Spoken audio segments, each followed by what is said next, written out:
vai responder para mim. Quantos domingos do tempo pascal? Pipoquinha, responde para nós. Quantos domingos do tempo pascal? Meu Deus! Quantos domingos? Quantos domingos? E 4 domingos o quê? Meu Deus!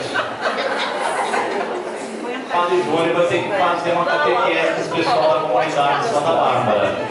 7 domingos. 7 vezes 7, 49.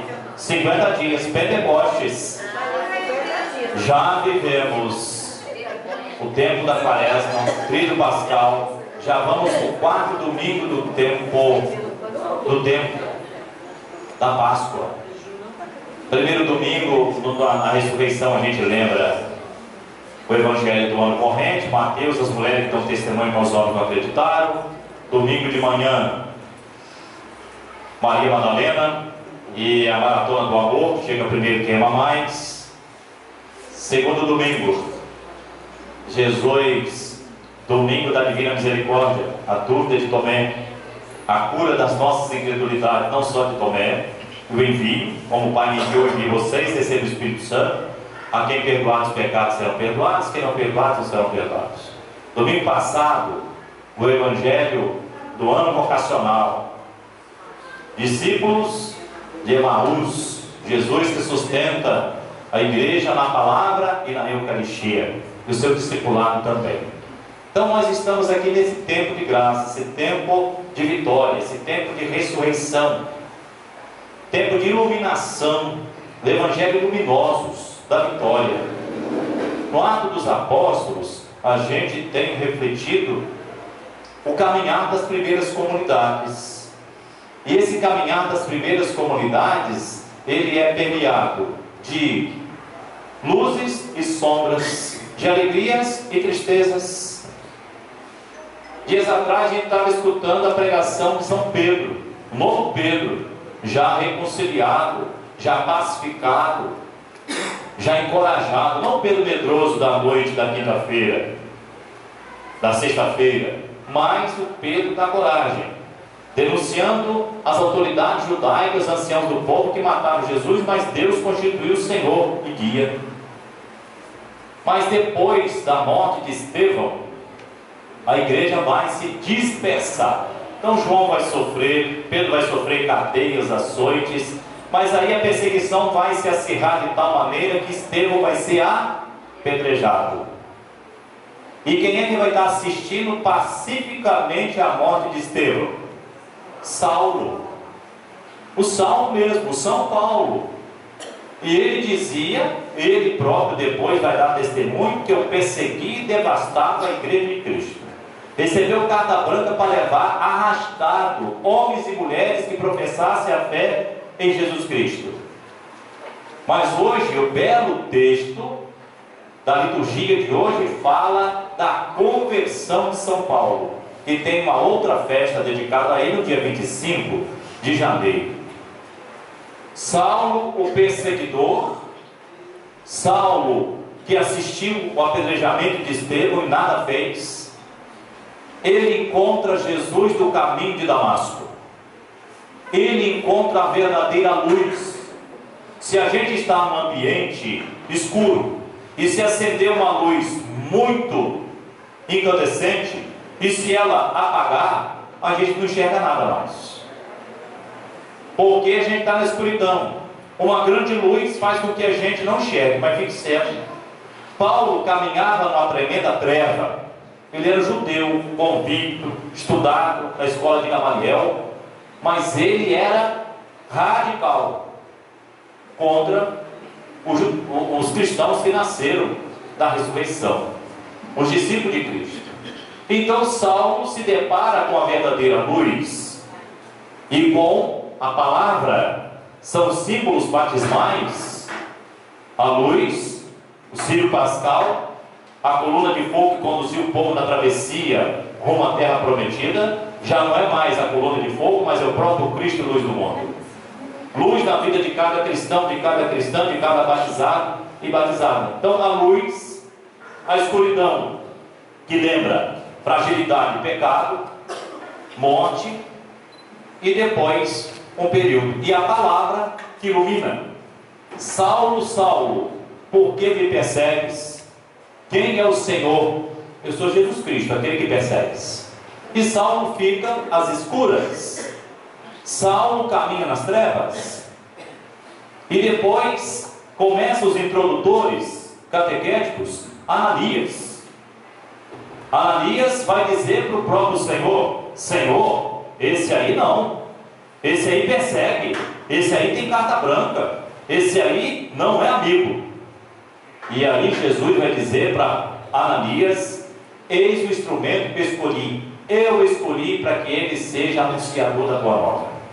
Então ele é escolhido, então ele vai ser preparado, ele vai ser batizado, vai ter a sua vista purificada.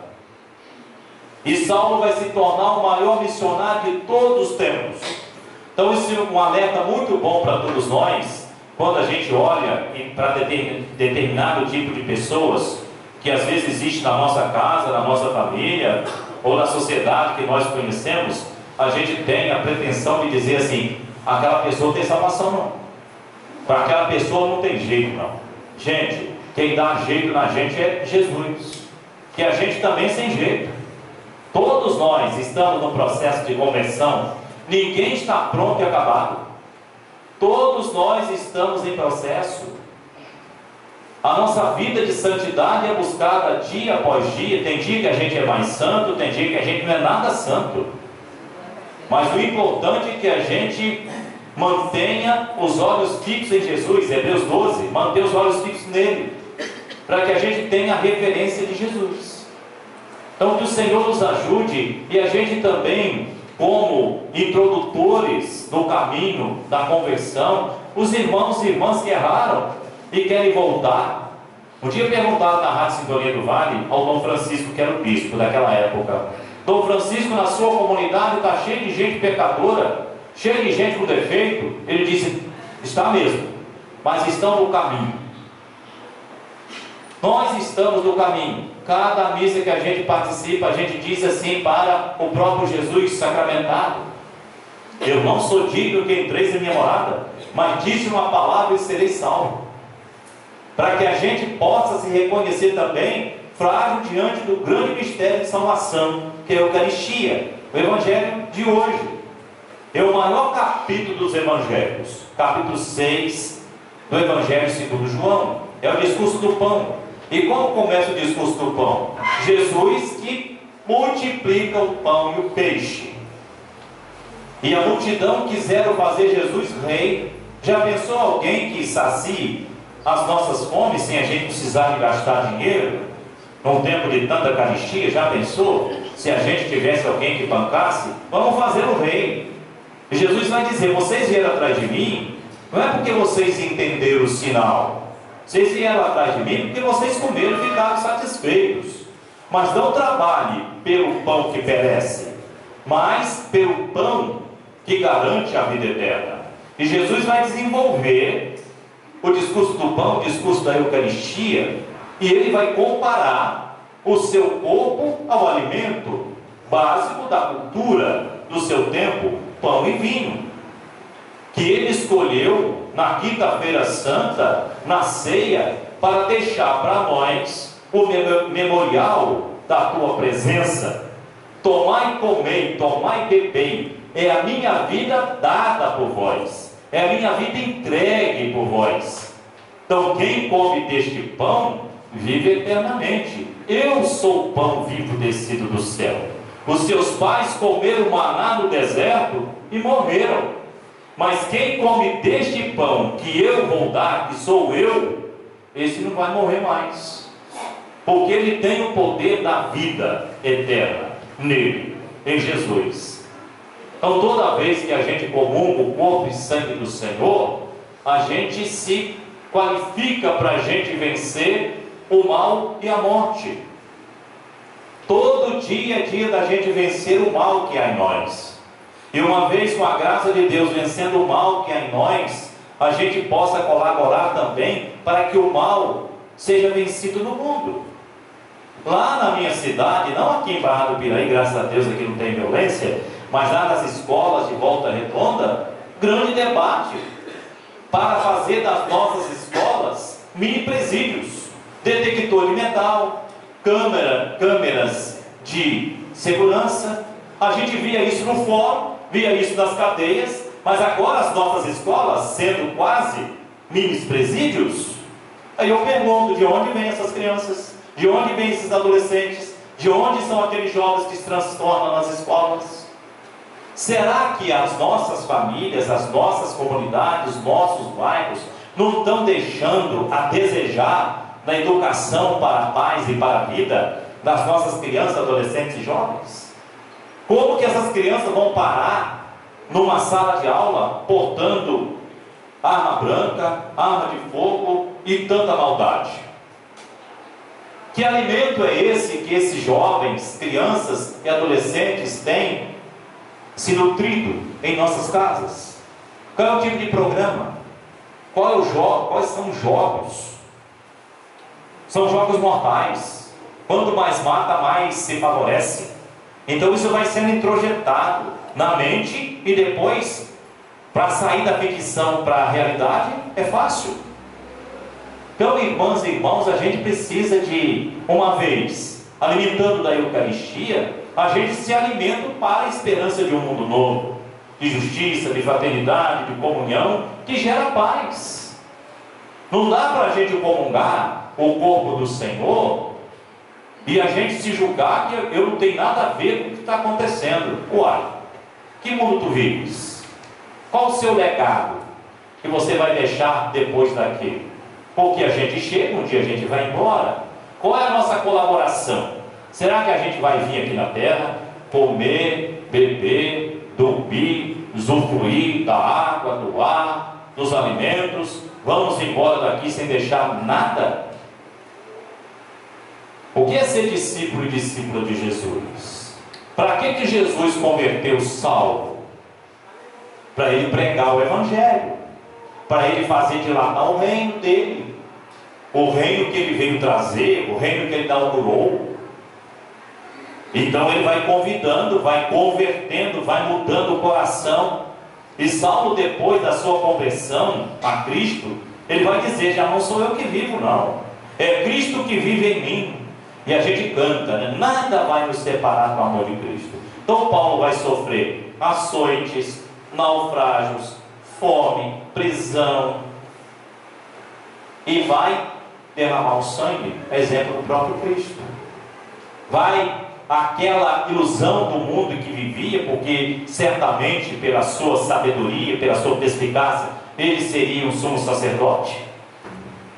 Na religião judaica ele ia galgar os grandes degraus da sua religião até então, mas ele vai dizer: aquilo que era orgulho, vaidade, para mim se tornou tudo lixo, porque eu encontrei Cristo. Então, se a gente encontra Cristo, a gente vai largando de mão, largando para trás o orgulho, a vaidade, a prepotência, o ódio, o desejo de vingança, a indiferença e aquele monte de coisa que a gente sabe que tantas vezes toma conta do nosso coração e a gente acaba praticando aquilo que está dentro de nós. Que a boca fala daquilo que o coração está cheio de Jesus. Então, quais são os nossos alimentos?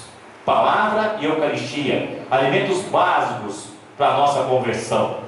Mas depois a gente pode se nutrir de bons exemplos, de boas leituras, na oração e tantas outras coisas que a gente sabe, se a gente estiver por ali e tomando aquele exemplo, vai nutrir dentro de nós os bons sentimentos.